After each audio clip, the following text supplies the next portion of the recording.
Hello and welcome to Flying Bobbins.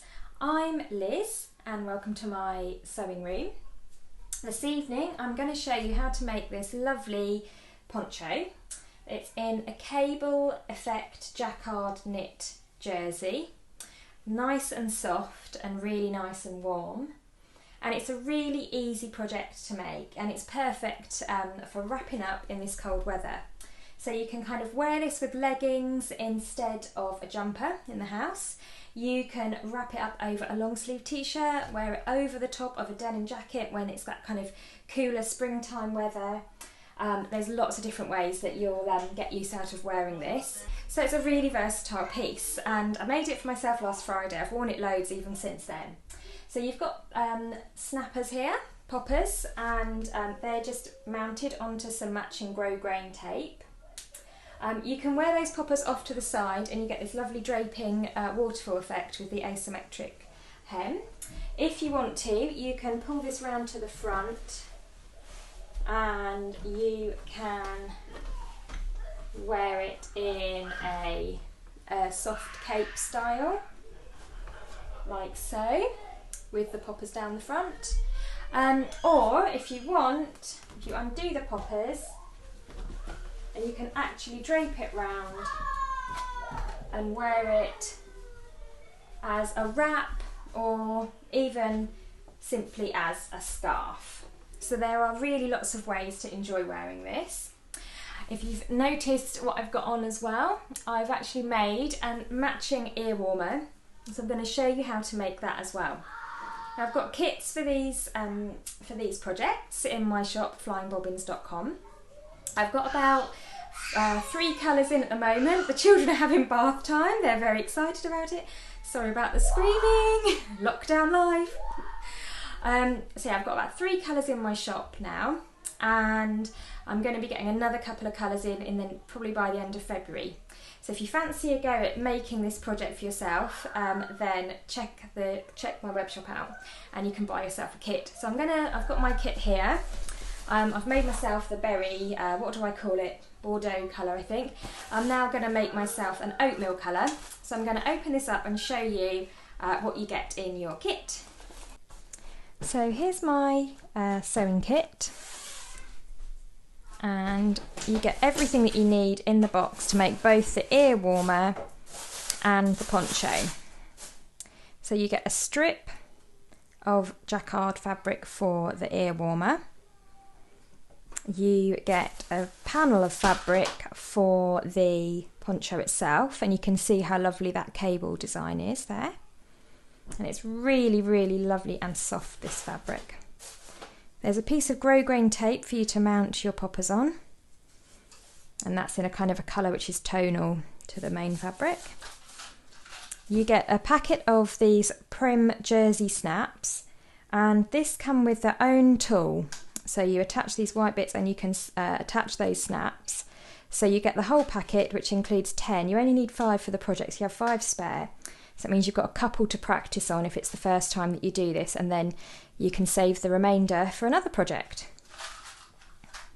And you also get the thread included as standard with this project. I don't always include threads as standard, but with this one it really is important to get a good colour match because you're going to see a lot of the stitching on the face of the garment, so I thought I will include the thread as standard. I'm going to use a regular sewing machine for this project, but you will need a ballpoint needle. I'm going to use a medium size, which is 80 or 12. That doesn't come as standard as part of the kit because a lot of people already have them, but you can buy them as an add-on if you want to. And like I say, the snaps do come with their own tool, but I'm going to also show you using my Vario pliers. I keep the tools just hanging on there in a little organza bag. I'm going to show you how to use these Vario pliers because I really love these and they do make it so easy to attach those jersey snaps. So if this is a project you love and you like the idea of doing other projects with poppers and snaps, and there's a really wide range of colours and styles you can get, then recommend kind of investing in a pair of these. But like I say, you do get the tool as standard. So as well as everything you're going to get in your kit, you're going to need your sewing machine threaded up and fixed with a ballpoint needle, medium size. I'd also suggest that you get your ironing board out and heat your iron up to medium. And then you're going to need your normal sewing tools, so either pins or wonder clips. You're definitely going to need a tape measure for this one. Little snips for snipping your threads, and I just wanted to show these to you. These are the tiniest little snips that I use next to my sewing machine for trimming off loose threads. They're from a company called Beyond Measure. They're so cute, I just wanted to show you them. And then you're gonna, you know, as a good luck omen, have your unpicker next to you, and hopefully if you've got it with you, just like when you take an umbrella out, you won't need it, fingers crossed. So if you assemble your tools and get yourself set up, I would suggest pre-washing your fabric. There's not much shrinkage with this fabric, it's quite closely woven anyway, but just pop the 2 panels that you get with your kit in a pillowcase, pop it in on a short spin, 30 degrees, and then hang to dry. When it's wet, make sure that you support the weight of the fabric by, hanging it on a rack that's not causing it to drag and stretch anywhere. So once you've done that, then we can get sewing. Now the panel of fabric that you get for your headband, I'm going to concentrate on the headband first, and I'll tell you the reason why in a minute. But the panel of fabric that you get for your headband measures 20 centimetres deep by about, let's see, 75 centimetres long. And you're not going to need 75. For my headband that I made, in fact I'll show it to you. Here it is. So this is what we're making. This I measured out 56 centimetres, so 20 deep by 56 across. They're crazy in the bath. I've got, how old are they now? They had birthdays recently. 5 and 7 boys. Lovely, noisy, and fed up with it being at home. So anyway, back to the project. Here's what the ear warmer will look like to begin with, at the end rather. So you have your seam in there, and it's kind of one continuous band. It's really nice and comfy to wear, really nice and cosy. And we've had snow for the last couple of days, so it's been great. Now I was going back to the measurements. I measured mine 56. If you take your tape measure and just measure around from behind your at the back of your neck, top of the back of your neck, and come up to the front of your head and take that measurement, and that's how long you want this to be. So if you're making it for a little one, then you're obviously going to have it shorter. If you've got a slightly larger head, make it slightly larger. But 56 is a good guide for a nice adult size. So what I'm going to do to start off with, the 20 centimetres is the correct width, but I'm just going to cut this panel down. I give you more than you need in the kit, so I'm going to cut this panel down so it measures 56, same as my other one, because I know that that works. I've got this already laid out on my cutting mat. So 56, nice and square. I'm going to use got my cutting mat there, I'm going to use my rotary cutter, but you could measure it out, make some marks and use your scissors. 56. There we go. Now the reason why I suggest that you make the headband first is simply because you then have a nice spare piece of fabric here, and you can use this to test your stitches, practice your poppers, and it's nice to have a little scrap to test on, and that gives you that opportunity to have a little bit of scrap there. So now we've cut that down, we're ready to start on our first step, and you're going to be amazed at just how simple this headband is to make. I think it took me, well, I'd like to say 5 minutes, but it's probably like 12 minutes to make. Once you've made one of these, every single piece of stretch fabric scrap you have, you're going to think to yourself, oh, matching ear warmer, yes please. Okay, so what you're going to do first of all, fold it in half, lengthways, right sides together, and if it's possible to do so, just keep an eye on the inside to match up those cables with either side, so you get a nice matching seam, but don't be too worried about it. They should naturally kind of want to match up anyway, so it shouldn't be too tricky. I'm just going to use wonder clips to hold this together, and then we're going to hop on over to the sewing machine. They're arguing over something. hop on over to the sewing machine and I'm just going to sew this together. I'm using a 1 centimetre seam allowance. So nice and easy. I've got a feeling that most of the bath water upstairs is no longer in the bath. I'm so lucky to be sewing instead. Thanks, Tim. Right, let's pop some more wonder clips on here. I've just been laughing my head off because I watched the news, and I wouldn't normally laugh at the news at the moment, but I don't know if you saw the story about the judge in America who accidentally had a cat filter on his Zoom meeting. It's hilarious. If you Google "I am not a cat," you will see what I mean. Anyway, so there we go. So we folded that in half, right sides together, raw edges matching at the top, secure in place, and I'm simply going to sew with a 1 centimetre seam allowance along here. So I'm over at my machine and I'm just going to pop that under there. I'm lining up the raw edge of my fabric with the 10mm or 1 centimetre line, also known as 3/8 of an inch, and I'm going to go onto a zigzag stitch. I'm just going to set up a zigzag stitch. I want to go for a stitch width of 3 and a stitch length of 2. And off we go.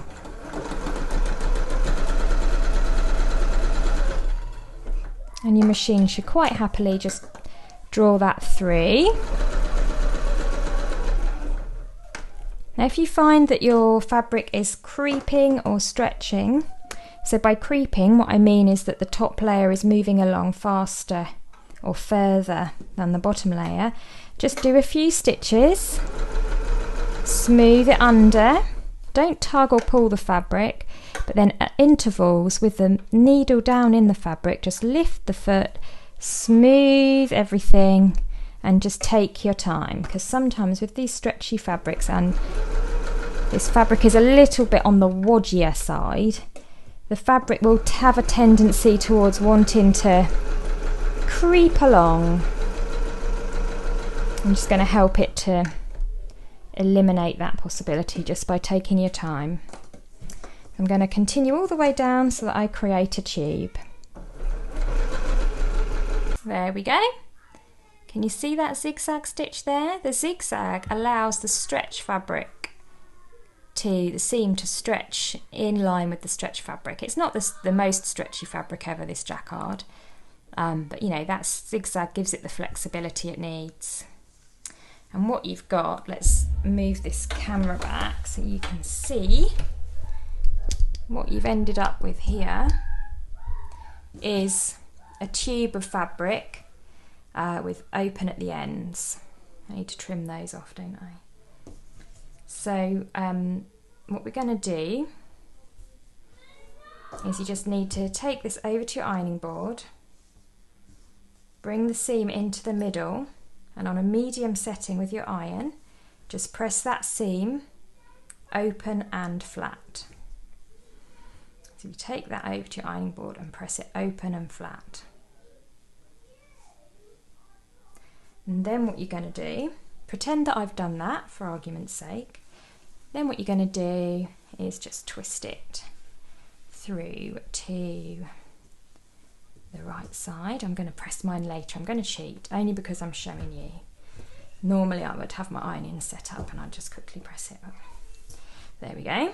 So now I've got a lovely long cable tube there. And what I want you to do next, this is the important part, is you're going to turn it so you're looking at the side that doesn't have the seam, and you want the seam on this side to be in the middle. So it should be looking like that, yeah, so it's in the middle.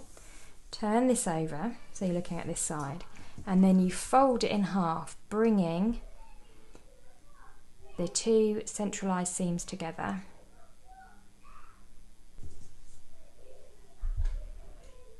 So you've folded it in half, you've matched up those seams,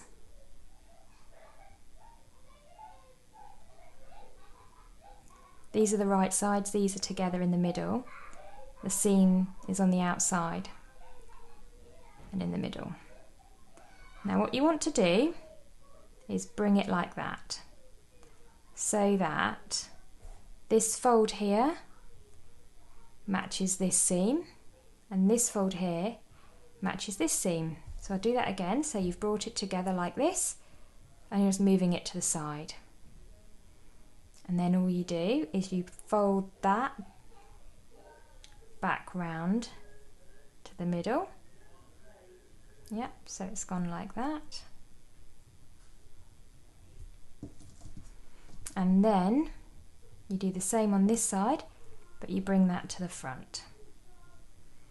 Now look at how many layers, you've got loads of layers now, and what you're going to do is you're going to sew through all of those layers. I know, lots of layers, but it does squash down. So we're just going to sew through these layers so that when it turns through, can you see how once those layers are done, you're going to have that beautiful knot on the other side. So I hope that all makes sense. You can take it back and watch it again if you like. But yeah, that's all you're going to do is fold them over each other. So you should have on the top here, you should have a fold and a seam, and the bottom there you'll have a fold and a seam. And you're just going to sew with a 1 centimetre seam allowance, still using your zigzag stitch, exactly the same stitch as before, and just going to sew through all of those layers down there. So let's move this out of the way. I told you this was a quick project, didn't I? Let's see, move this here.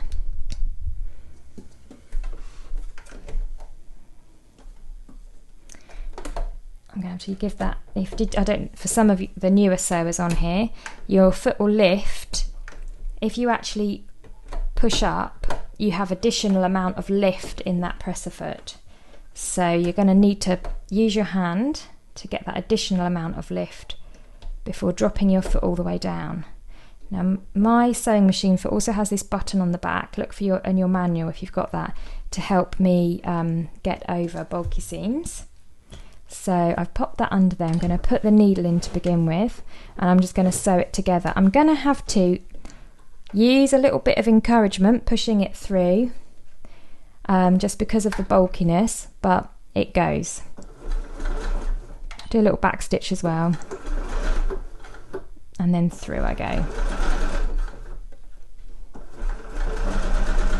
Mind your fingers, don't put your fingers right under the needle, but you do need to sort of push it a little.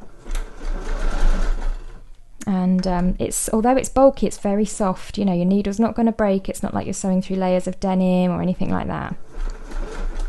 I'm going to move my finger out the way at this point, all the way to the end, and then a few back stitches. And in fact, to make that extra strong, I might just go back over it again.